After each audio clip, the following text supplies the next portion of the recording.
ഇന്ന് രാവിലെ നടക്കാനിറങ്ങിയപ്പോൾ എൻ്റെ ശ്രദ്ധയിൽപ്പെട്ട ഒരു വാഹനം മീൻ കച്ചവടം നടത്തി ഉപജീവനം നടത്താനായിട്ട് ആഗ്രഹിക്കുന്ന ഒരു വ്യക്തി 11,000 രൂപ വരെ പിഴയടക്കേണ്ട ഒരു സാഹചര്യം അദ്ദേഹത്തിന് വരിക എന്നത് നിങ്ങൾക്ക് ചിന്തിക്കാനായിട്ട് സാധിക്കുന്നുണ്ടോ? എന്നാൽ അതാണ് അതിൻ്റെ വസ്തുത. ഞാൻ നിങ്ങളൊരു കാര്യം ഒന്ന് ഓർപ്പിക്കാൻ വേണ്ടി, ഞാനൊരു റിട്ടയർഡ് വെഹിക്കിൾ ഇൻസ്പെക്ടറാണെന്ന് അറിയാം. ഇപ്പോൾ ഇത് ഒന്നാമത്തെ കാര്യം, ഈ നമ്പർ പ്ലേറ്റ് കാണുമ്പോൾ തന്നെ മോട്ടോർ വാഹന വകുപ്പ് കൈ കാണിക്കും. കാരണം ഇത് മുഴുവൻ തെറ്റാണ്, ചെയ്തു വെച്ചിരിക്കുന്ന മുഴുവൻ തെറ്റാണ്. കാരണം ഈ നമ്പർ പ്ലേറ്റ് ഇങ്ങനെയല്ല. കാരണം ആദ്യം തന്നെ നമ്പർ പ്ലേറ്റ് തെറ്റാണെന്ന് പറഞ്ഞ് നിങ്ങളെ പിടിക്കും. അടുത്ത കേസ് ഇത് ഈ ചെയ്യുന്നതും 3,000 രൂപ പിഴ ഈടാക്കും. നമ്മുടെ ഒരു പ്രൈവറ്റ് വാഹനത്തിൽ ഇത് നമ്മുടെ ഫാമിലിക്ക് പോകാൻ വേണ്ടി മാത്രം രജിസ്ട്രേഷൻ നടത്തി തരുന്ന വണ്ടിയാണ്. മനസ്സിലായോ? നിങ്ങൾക്ക് ഇത് നിങ്ങളുടെ അറിവില്ലായ്മയാണ് കുഴപ്പം. ഒത്തിരി ആൾക്കാർ അപ്പോൾ ഒരു ചോദ്യം വരും, സാധാരണഗതിയിൽ അപ്പോൾ ഈ MIT-യിലൊക്കെ വിൽക്കുന്നില്ലേന്ന്, അതുപോലെ സുമാട്ടോ ടീമുകളൊക്കെ പോകുന്നില്ലെന്ന് വിചാരിക്കും. കാരണം നിയമപ്രകാരം ഒരു വണ്ടിയും, അതൊരു മോട്ടോർ സൈക്കിളാണെങ്കിലും, അപ്പോൾ ഇത് നിങ്ങളെ സംബന്ധിച്ചിടത്തോളം ഒന്ന് ആലോചിച്ച് നോക്കൂ. ഒരു ദിവസം നിങ്ങൾ പോകുന്നു, നിങ്ങൾ ഇതുവരെ പിടിച്ചിട്ടുണ്ടാവില്ല. പക്ഷേ ഒരു ദിവസം രാവിലെ കൈ കാണിച്ചു, എന്നിട്ട് പറയാണ് ഇത് ഒന്നാമത്തെ നമ്പർ പ്ലേറ്റ് തെറ്റായ രീതിയിൽ പ്രദർശിപ്പിച്ചിട്ടുണ്ട്, അതിന് 3,000 രൂപ ഫൈൻ. എന്നുവെച്ചാൽ രജിസ്ട്രേഷൻ്റെ വയലേഷനാണ്. ഒരു നമ്പർ പ്ലേറ്റ് എന്ന് പറഞ്ഞു കഴിഞ്ഞാൽ അതിൽ ഇപ്പോൾ ഇതുപോലത്തെ വണ്ടികൾ, കാറുകൾ നിങ്ങൾ ശ്രദ്ധിച്ചാണ്. അപ്പോൾ HSRP എന്ന് കേട്ടിട്ടുണ്ടോ? ഹൈ സെക്യൂരിറ്റി രജിസ്ട്രേഷൻ പ്ലേറ്റ് എന്ന് പറയും. ഇപ്പോൾ ഉള്ള പുതിയ വണ്ടികളെല്ലാം രജിസ്ട്രേഷൻ നടത്തി കൊടുക്കുന്നത് ആ നമ്പർ പ്ലേറ്റിൽ 6.5 സെൻറ്റിമീറ്റർ വേണം ആ നമ്പറിൻ്റെ ഹൈറ്റ്. ഒരു കാണിച്ചു തരാം. ഈ കൊടുത്തിട്ടുള്ള നമ്പർ ഉണ്ടല്ലോ, ഇതിൻ്റെ ഹൈറ്റ് എന്ന് പറയുന്നത് 6.5 സെൻറ്റിമീറ്റർ ആയിരിക്കണം. മനസ്സിലായോ? ഇതിൻ്റെ തിക്നെസ് എന്ന് പറയുന്നത് 1 സെൻറ്റിമീറ്റർ ആയിരിക്കണം. ഇത് 5 മില്ലിമീറ്റർ പോലും ഇല്ല. അതുപോലെ ഇത് തമ്മിലുള്ള ഗ്യാപ്പ് 1 സെൻറ്റിമീറ്റർ വേണം.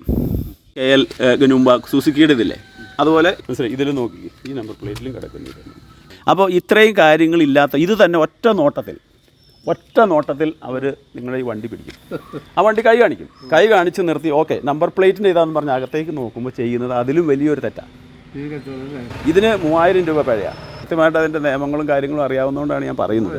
അപ്പോൾ ഇത് ഇങ്ങനെ ചെയ്യുന്നത് നിങ്ങൾക്ക് നിങ്ങളുടെ യുക്തമാതിരി ചെയ്യാം. എപ്പോഴും പിടിച്ചൊന്നും ഇരിക്കില്ല. മനസ്സിലായി? ആൾക്കാരിങ്ങനെ നിങ്ങളിപ്പോൾ ഈ ഏരിയയിൽ അധികം ചെക്കിങ്ങും ഇല്ല. ഇത് തന്നെയല്ല, ഇതിൻ്റെ കുഴപ്പം എന്നാന്ന് വെച്ച് കഴിഞ്ഞാൽ നിങ്ങളിപ്പോൾ ഈ അച്ചപ്പവും കുഴപ്പവും ഒക്കെ ആയിട്ട് പോകുന്ന ആൾക്കാരെ സംബന്ധിച്ചിടത്തോളം അവർ ഒരു കടകളിൽ സെല്ല് ചെയ്യുക. ഇത് നിങ്ങളൊരു സ്ഥലത്ത് നിന്നല്ലേ ചെയ്യാൻ പറ്റും. ഇപ്പോൾ നമ്മൾ ഹൈവേയിലൊക്കെ കാണാം ബിരിയാണി വിൽക്കുന്നു പറഞ്ഞിരിക്കുന്നത്, എല്ലാം തെറ്റാണ്. ഇപ്പോൾ നമ്മൾ ചോദിക്കും, നമ്മുടെ ഒരു സാധാരണ ജീവിതത്തിൽ നമ്മൾ ജീവിക്കാൻ വേണ്ടി ചെയ്യുന്നതല്ലേ എന്ന് ചോദിക്കും. ഇതൊന്നും മോട്ടോർ വാഹന വകുപ്പിനെ സംബന്ധിച്ചിടത്തോളം പോലീസിനെ സംബന്ധിച്ചിടത്തോളം അവർക്ക് ബാധകമല്ല. അതുകൊണ്ട് ഞാനൊന്ന് ഓർപ്പിച്ചെന്നേ ഉള്ളൂ. മനസ്സിലായി? ഇതുപോലുള്ള സംഭവങ്ങൾ എൻ്റെ അടുത്ത് ആൾക്കാർ എന്ന് വെച്ചാൽ ഇങ്ങനെയാണ് സാറേ പിഴ ഈടാക്കിയത് ശരിയാണോ എന്ന് ചോദിച്ചുകൊണ്ട് അവർ എന്നോട് ആവശ്യപ്പെടുന്നുണ്ട്. അതിനൊക്കെ നിങ്ങൾ ചിലപ്പോൾ കണ്ടു കാണില്ല. ഞാനൊരു യൂട്യൂബറാണ്. 1,60,000 ആൾക്കാർ എന്നെ ഫോളോ ചെയ്യുന്നുണ്ട്. ഇതുപോലുള്ള നിയമങ്ങൾ മാത്രമാണ് ഞാനത് പറയുന്നത്. അപ്പോൾ അതുകൊണ്ടാണ് ഞാനിപ്പോൾ നിങ്ങളുടെ അടുത്ത് വന്നത്. അപ്പോൾ അതുകൊണ്ട് ഒരു കാര്യം ചെയ്യുക.